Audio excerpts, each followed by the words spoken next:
Glória a Deus. Gente, que alegria estar aqui. A embaixada é minha segunda casa mesmo, viu? Eu não sei se você me conhece, mas eu não saio desse lugar. Sempre que eu tenho oportunidade, eu estou aqui, tenho grandes amigos aqui. Meu Deus, pastor Maico, pastora Eliana, pastora Zuleide, pastor Talá. Gente, pastora Kelly, pastora Andressa, pastora Lu, todas as pastoras, colaboradores. Scarlett, gente. Oh, meu Deus, como a gente recebe amor, como a gente recebe carinho, alimento, abraço aqui na embaixada. E eu estou muito honrada, estou muito feliz. Eu confesso que por muitos anos eu estive sentada aí onde você está. E eu ficava olhando para esse altar dizendo, uau, meu Deus, quantos homens e mulheres de Deus admiráveis, abençoados. E hoje o Senhor me dá a honra, a oportunidade de estar aqui. É algo muito gratificante. Eu estou muito feliz, muito honrada. Trago um abraço da minha família, do meu pai, da minha mãe, da irmã. A gente ama demais essa família, família embaixada. E, bom, gente, eu não posso começar sem me apresentar, né? Quantos me lembram de mim aqui no Princess? Olha, até que não está, né? Não está fraco, não. Gostei. Mas, para você que ainda não me conhece, eu sou a Babi Rangel, sou advogada, sou empreendedora. Eu caminho com o Senhor há 22 anos, sou pregadora do Evangelho, sou idealizadora do Papo de Fé. É um conteúdo que acontece no Instagram, com lives.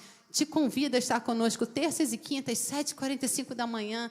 Pastor Michael já esteve lá, pastora Eliana, vários pastores, Kelly, Andressa, todo mundo já passou por lá. Pastora Adriane já passou por lá e tem sido realmente canal de bênção. E eu tenho vivido uma nova estação na minha vida. Deus me chamou para escrever, gente. E isso, sabe aqueles sonhos de criança? Foi assim que tudo começou. Eu já vou contar para vocês. Mas esse é um livro escrito em coautoria com mais 20 mulheres abençoadas, cada uma com seu capítulo, cada uma trazendo uma experiência, algo que o Senhor ministrou na vida de todas nós, né? E, gente, já tem mais um livro em coautoria no forninho e o meu livro solo está chegando aí também para a honra e glória do nome do Senhor. Gente, eu sou casada há 13 anos, mãe de um príncipe de 5 anos e a minha missão tem sido levar pessoas, em especial mulheres, como o pastor Michael falou, a cumprirem o seu propósito dentro e fora dos seus lares, né? E, gente, nesse livro vocês vão encontrar, como eu disse, 21 capítulos que vão te inspirar, vão te motivar a avançar rumo às suas conquistas, porque para essas mulheres que estão aqui, parecia o fim. Mas elas descobriram que foi o começo de uma linda história. Em alguns momentos, a gente olha para a nossa vida, olha para as circunstâncias e a gente pensa, acabou, não tem mais jeito. E foi isso que essas mulheres experimentaram. E eu queria te desafiar a adquirir o seu livro, para que você possa experimentar o que Deus derramou sobre a vida delas, porque você certamente vai se identificar com a vida de alguma delas. E você vai ser motivado a não parar, a não desanimar, a não desistir. E, gente, deixa eu contar um pouquinho para vocês como essa história começou. Como é que esse livro se tornou uma realidade na minha vida. Vocês lembram de algum sonho da infância? E que esse sonho parecia tão distante de se realizar. Esse sonho parecia tão impossível, tão improvável. Alguém está comigo? Alguém já teve essa experiência? Ai, quando eu era pequena, eu sonhava em fazer isso. Ah, mas aí a gente cresce, aquele sonho fica na gaveta. Alguém? Pois é, foi isso que aconteceu comigo. Eu sou advogada, né? Mas eu a vida inteira sonhei em ser jornalista, fazer comunicação social, eu queria escrever, eu amo escrever. E aí, gente, por parecer improvável e impossível, eu peguei esse sonho e guardei. E eu falei, vamos seguir em frente, mudei a minha rota, pensei, agora vou fazer direito, a minha família é toda desse ramo. E eu caminhei. Mas Deus, Ele nos surpreende. A gente pode até esquecer dos nossos sonhos, dos nossos projetos, mas o Senhor não esquece. O Senhor não esquece do que você apresenta para Ele em oração, o Senhor não esquece dos sonhos que você expressa, que você tem aqui dentro, porque o nosso Deus é um Deus de detalhes. E Ele é um Deus que não joga nada fora. Nada fora. Você joga, você guarda, você engaveta. Ele não. E aí, depois de tantos anos, o Senhor começa a me acordar nas madrugadas e me dá palavras. Meu Deus, né? E eu comecei a acordar, e eu acordava, já deixava o caderno do meu lado e começava a escrever. Escrever até que chegou um dia que eu falei assim, Deus, o Senhor está de brincadeira comigo, porque eu não durmo mais. Como assim, Senhor, que eu não paro de escrever? Vocês já tiveram essa experiência de ser acordado de madrugada para produzir alguma coisa para Deus? E eu falei assim, Deus, qual é o propósito? Aí Deus falou no meu coração, você não está escrevendo palavras, você está escrevendo livros. E eu falei, não, né, Deus, aquele sonho de criança, por que trazer agora à tona? Como assim? Como é que isso está acontecendo? E aí eu comecei a fazer umas provas com Deus. Eu falei, Senhor, o Senhor precisa me dar um sinal, eu estou me achando muito doida. Como é que eu vou escrever? Como é que eu vou começar?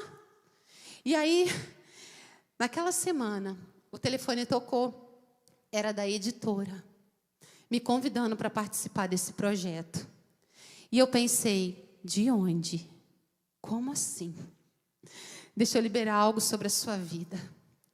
Se você tem sonhos e o cenário é de improbabilidade, eu quero te dizer, fique pronto.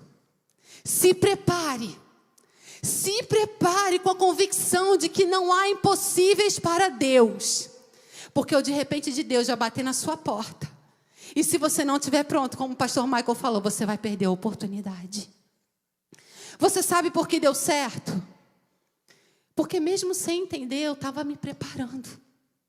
Mesmo sem acreditar, para ser muito sincera, eu estava me preparando.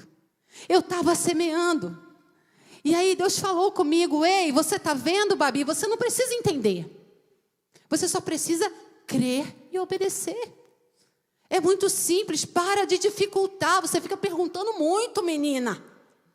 Eu senti Deus falando isso comigo. E eu lembrei de uma frase que o meu pai sempre fala. Deus tem pressa quando você está pronto. Porque se você não estiver pronto, o Senhor deixa você passar o tempo que for preciso até que você aprenda. Até que você desperte, até que você se prepare. Então, meus amigos, estejam prontos. Porque o Senhor é Deus de movimento, Ele não dorme no ponto, Ele não perde o controle da situação. Ele não joga nada fora, como eu já disse para vocês. Ele está agindo, Ele está trabalhando ao seu favor e ao meu favor também. Esteja pronto, porque aí Deus vai trazer um tempo de aceleração sobre a sua vida. Quem gostaria de um tempo de aceleração? Deixa eu te dizer algo, depende mais de você do que de Deus. E eu fiz isso, obedeci, né, gente, sem entender. E aí outro dilema começou na minha vida. O tema. Vou falar sobre o que eu escrevi tanta coisa e agora eu não sei o que eu vou botar nesse livro. Olha o tema, Senhor, que responsabilidade. Mulheres restaurando mulheres. Parecia o fim, mas foi o começo de uma linda história. Pensa, gente, eu sou uma ex-nada. Eu sou uma ex-nada. Sabe? Eu sirvo ao Senhor desde 15 anos, me casei cedo, não tive muitas desilusões amorosas. Esperei no Senhor, jovens, casei em santidade, valeu a pena. Tenho uma família linda, tenho amigos, ministério, uma carreira ou algumas carreiras. Como é que eu vou contribuir com esse projeto? Parecia o fim. E aí Deus, de novo, me trouxe para um a sós. Ele falou comigo, ei, é nas pequenas pedras que estão os grandes tropeços. Deixa eu traduzir para você. A sua experiência pode até parecer pequena, mas vai ajudar pessoas a saírem de grandes abismos. Ei, você não entendeu?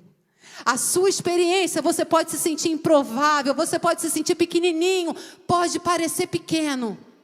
Mas Deus vai te levar a tirar pessoas de grandes abismos, porque é nas pequenas pedras que muitas pessoas estão tropeçando. E Deus falou, você está se achando pequena? É pequena mesmo que eu quero te usar.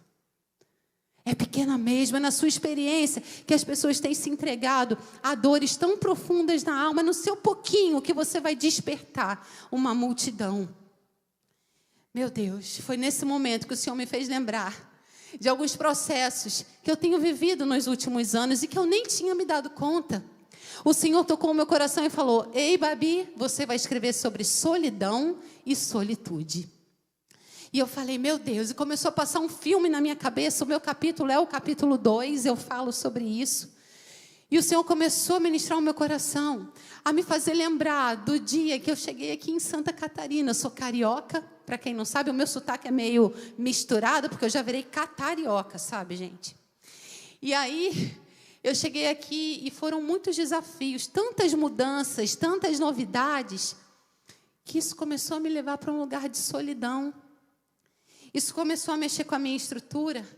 Afinal, eu estava num lugar diferente, com uma cultura diferente, com uma rotina diferente, com pessoas diferentes, uma igreja diferente, longe da família, longe dos amigos, novas rotas, novos projetos. E aí, eu comecei a entender que solidão, porque quando a gente é novinho, a gente pensa que solidão é frescura, né? E aí eu comecei a entender que solidão, ela não se estabelece só num cenário de caos. Ela também se estabelece no oásis. A solidão também te visita quando você está vivendo um momento de realização, quando você tem tudo. Quando você tem amigos, você já se sentiu sozinho, mesmo estando acompanhado? Tem alguém comigo? Eu já. Você já se sentiu sozinho, solitário, mesmo vivendo o momento mais maravilhoso da sua vida? Porque quando eu cheguei aqui, gente, eu estava vivendo o que eu pedi para Deus. Eu tinha casado com a pessoa que eu queria, do jeito que eu queria. Oh, glória a Deus! Mas a solidão estava tentando me alcançar. E aí eu comecei a pensar sobre o que é solidão. Você já parou para pensar sobre a solidão? A solidão é um lugar de vazio interior. É um lugar de muitas faltas. Falta de pertencimento, falta de pessoas, falta de coisas. A solidão reflete dores na nossa alma, feridas, frustrações, desilusões. A solidão paralisa, a solidão atrasa o que Deus tem para a nossa vida. Ela engessa, ela algema, ela alimenta feridas, gera frutos amargos. E ela nos conduz a fugas. A solidão nos conduz a fugas. Eu separei duas para falar aqui com vocês. A solidão, ela pode te levar para uma situação de isolamento ou para o barulho das multidões. Eu queria que você prestasse bastante atenção nisso, porque a gente se perde, a gente tropeça nas pequenas pedras. Eu não sei se você é do grupo que entende que a solidão produz isolamento ou o isolamento que produz a solidão. Mas eu quero te dizer que a ordem dos fatores não altera o produto. A junção, a soma da solidão com o isolamento dá ruim. O resultado é ruim. Faz mal, adoece. E muitas pessoas, foi o que aconteceu comigo. Eu me deparei com tantas dificuldades, diferenças, com tantos desafios, que eu começava a querer ficar só em casa. Eu não queria mais sair. Eu comecei inconscientemente a rejeitar lugares, a rejeitar pessoas, sem querer. E eu nem contava isso para ninguém, era aqui dentro. E se eu pudesse, a minha vontade era estar no Rio de Janeiro toda semana. Era estar no Rio de Janeiro todo dia. Eu queria estar no meu habitat, no meu lugar de conforto. E aí Deus começou a ministrar o meu coração sobre isso. E me fez pensar que um outro extremo que a solidão produz é o barulho das multidões. O medo de você ficar sozinho te torna dependente de pessoas. Te leva para uma dependência de multidões.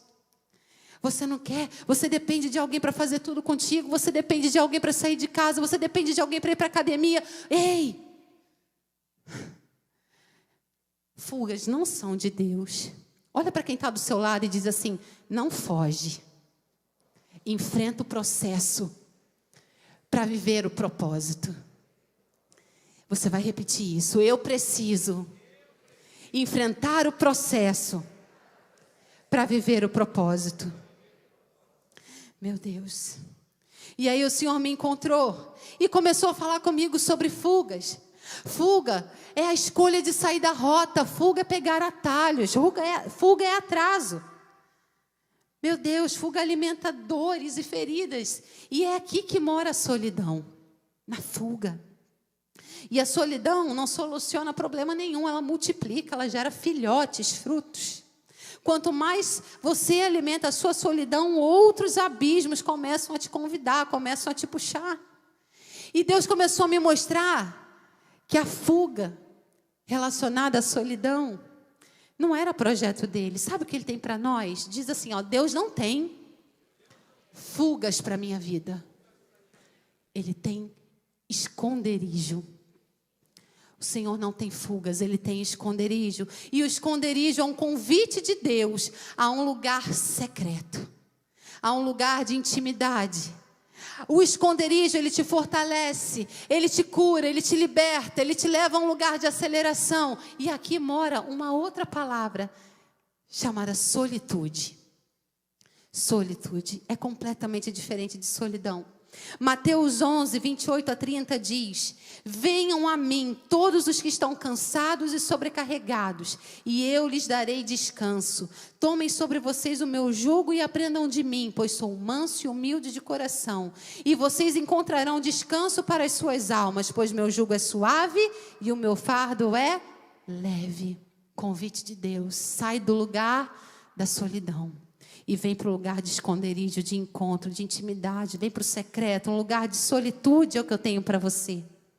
E eu decidi enfrentar os meus processos. Eu comecei a decidir, a me posicionar, pastor Michael, como o senhor falou aqui, posicionamento. Eu decidi me posicionar e eu comecei a falar, Deus, eu decido viver o meu propósito, independente de onde eu esteja. Pode não estar do jeito que eu gostaria, pode não ser como eu imaginei que fosse, mas eu vou me posicionar, eu vou avançar. Eu comecei a decidir, a parar de me deixar dominar por circunstâncias momentâneas. Eu decidi que eu ia confundir o inferno. Deixa eu te dizer algo. Quando você decide se enfiar no lugar de solidão, o inferno fica só esperando, fica só aguardando numa torcida incrível para assistir o seu fim. Mas se você decide se posicionar, ressignificar as suas dores, você começa a confundir o inferno. E a sua vida começa a ser destravada. E Deus começa a acelerar as coisas na sua história e na sua vida, porque você é uma pessoa bem posicionada. Meu Deus, eu entendi que não era nada sobre mim. Era tudo sobre Ele.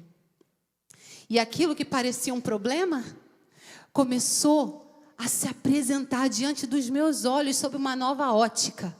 Uma ótica de oportunidade. Sabe o que você pensa que é problema na sua vida?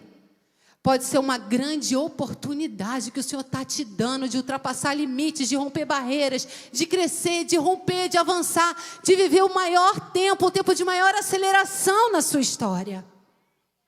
É uma oportunidade. Sabe como eu me sentia? Nesse momento, dessa virada de chave, eu me sentia como uma lagarta que vinha rastejando.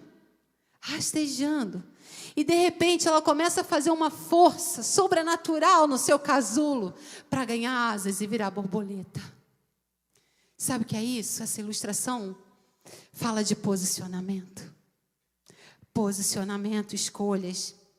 Guarde essas verdades. A mudança que você tanto espera começa em você. O seu posicionamento aponta para o seu destino. E estar sozinho é diferente de ser sozinho. Você pode repetir isso comigo? Estar sozinho é diferente de ser sozinho. E sabe que estar sozinho é muito importante e eu digo que é até necessário. A gente precisa ter pausas, ter um tempo a sós com a gente mesmo e com Deus. Porque se você não tiver tempo a sós com Deus, a solitude vira autossuficiência. Então você precisa ter tempo a sós com você mesmo e com Deus. É necessário. Hoje eu entendo porque Deus mexeu tanto comigo nessa área. E eu vou abrir um parênteses bem rapidinho para dar um testemunho para vocês. De vez em quando eu estou para lá e para cá, agora bem sozinha, né? Eu vou e volto, até as meninas estavam brincando comigo, mas você veio sozinha. E eu quero te dizer que quando a gente vive em solidão, isso causa dor. A gente sente mal por estar sozinho. A gente pode até sentir algumas faltas, é verdade. Mas a dor, ela é provocada pela solidão. A gente sente dor. Só que quando a gente começa a entender que não é nada sobre a gente, é sobre Deus, que Ele tem um novo tempo para a nossa história, quando a gente começa a sair desse campo para entrar no campo da solitude, tudo começa a mudar, a tua ótica começa a mudar. Você pode até perceber que está sozinho, mas você vai mesmo sozinho, e está tudo bem. E está tudo bem. Não é a dor que controla os seus passos ou limita o seu caminhar. Você consegue entender? Meu Deus, hoje quando eu me sinto meio sozinha, quando eu planejei algumas coisas, eu chamei algumas pessoas para virem comigo, não deu certo. Aí sabe o que eu pensei? Você acha? Eu tinha duas escolhas. Pensar assim, poxa, tadinha de mim, vou ter que ir sozinha. Não vai ter ninguém para estar lá comigo. Essa era uma opção. Ou eu poderia dizer que foi o que eu fiz. Já sei, Deus, tu quer um tempo a sós comigo, né? Bora, Senhor, bora que vai ter solitude hoje. E eu vim adorando, eu vim louvando e está tudo bem. Por quê? A dor foi ressignificada. Eu estou falando da dor da solidão, mas talvez a sua dor seja outra.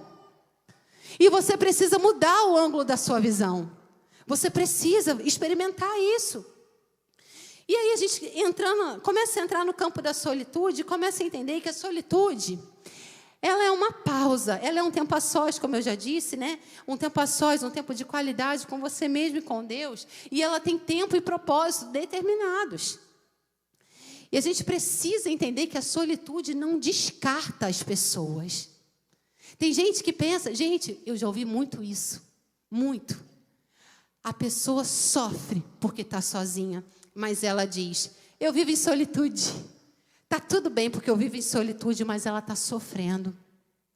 Cuidado. Solitude prolongada vira solidão disfarçada. Eu vou repetir. Solitude prolongada vira solidão disfarçada. A solitude tem tempo e propósito determinado. O teu tempo a sós, lembra que eu falei, uma coisa é você estar sozinho, outra coisa é você ser sozinha. E a gente precisa tomar muito cuidado com essas pequenas pedras. E sabe como você diferencia isso? Porque a solitude não dói. A solitude não machuca, ela não fere, ela não alimenta feridas na sua mente nem na sua alma. Dores mascaradas são dores não tratadas. E a gente precisa ser honesto com a gente mesmo. Está doendo aqui, eu preciso de cura. Está doendo aqui, eu preciso de bálsamo, Senhor, eu preciso ser tratada. E não fingir que está tudo bem, não botar um sorriso no rosto, passar por cima, mas aqui dentro está sangrando, tem lepra dentro da gente. A gente precisa despertar. E sabe, se Jesus, que era Jesus, precisava de momentos de solitude, quem dirá eu e você, simples mortais? Vocês sabiam que Jesus, ele antes de ser crucificado, ele teve o seu momento de solitude, está lá em Mateus 26. Para escolher os seus discípulos, Jesus teve o seu tempo de solitude. Antes de começar o seu ministério, Jesus teve o seu tempo de solitude. Sempre que ele precisava de respostas, sempre que ele precisava de direção, sempre que ele precisava de fortalecimento, ele se retirava do meio da multidão, do meio dos discípulos e se conectava com ele mesmo e com Deus, sem descartar a galera que ficou de fora. Então a gente precisa entender que Deus, gente, Ele não perde o controle da nossa história e Ele nos chama para um encontro a todo tempo. A todo tempo. Eu queria chamar alguém aqui para o teclado. Eu queria fazer algo diferente, algo profético com você. Nós estamos na Quinta da Vitória. E ninguém sai de um encontro com Deus da mesma maneira que chegou. E você não vai sair daqui da mesma maneira que você chegou.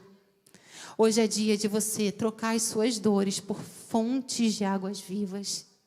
Hoje é dia de você deixar o Senhor ressignificar aquilo que está te machucando. Hoje é dia de você deixar o Senhor mexer nas tuas feridas, nas tuas dores e dizer, ei, a partir de agora esse problema vai virar oportunidade. E a Bíblia conta em João 4 a história de uma mulher que vocês com certeza conhecem.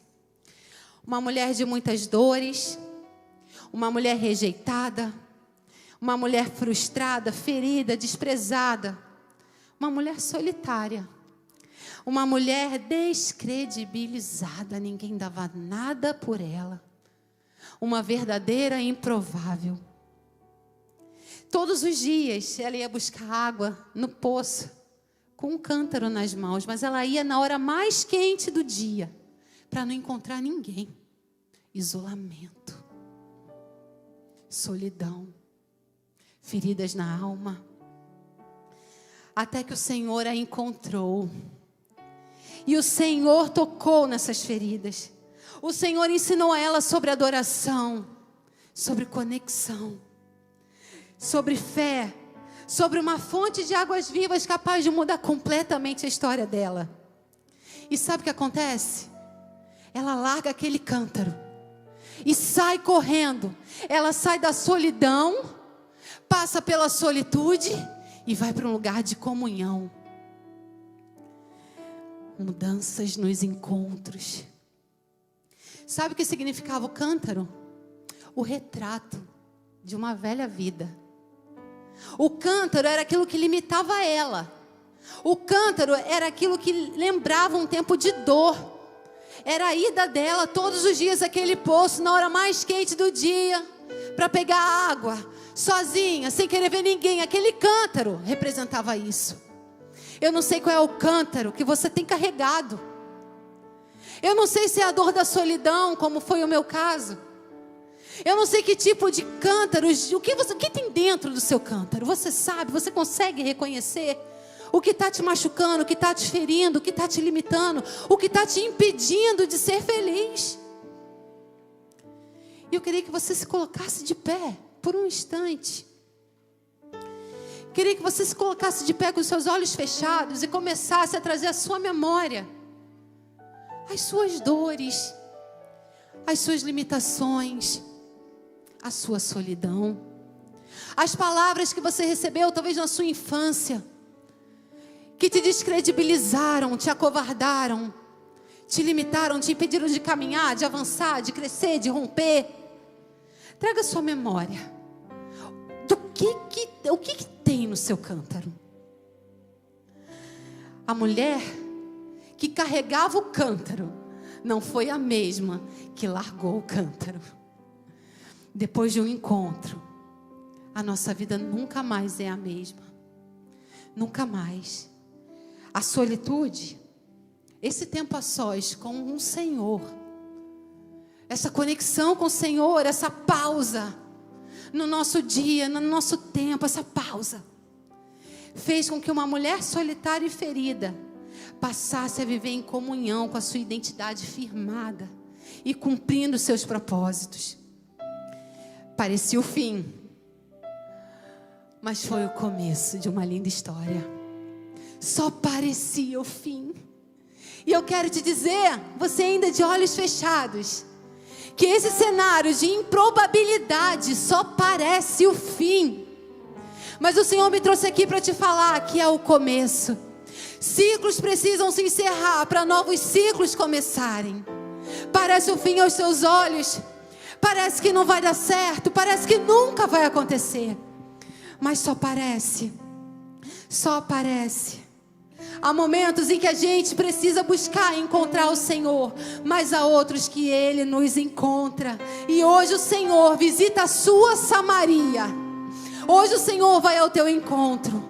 Hoje o Senhor vai te chamar. Hoje o Senhor está te chamando para um tempo de solitude, para um tempo a sós com Ele, para desfrutar de algo sobrenatural.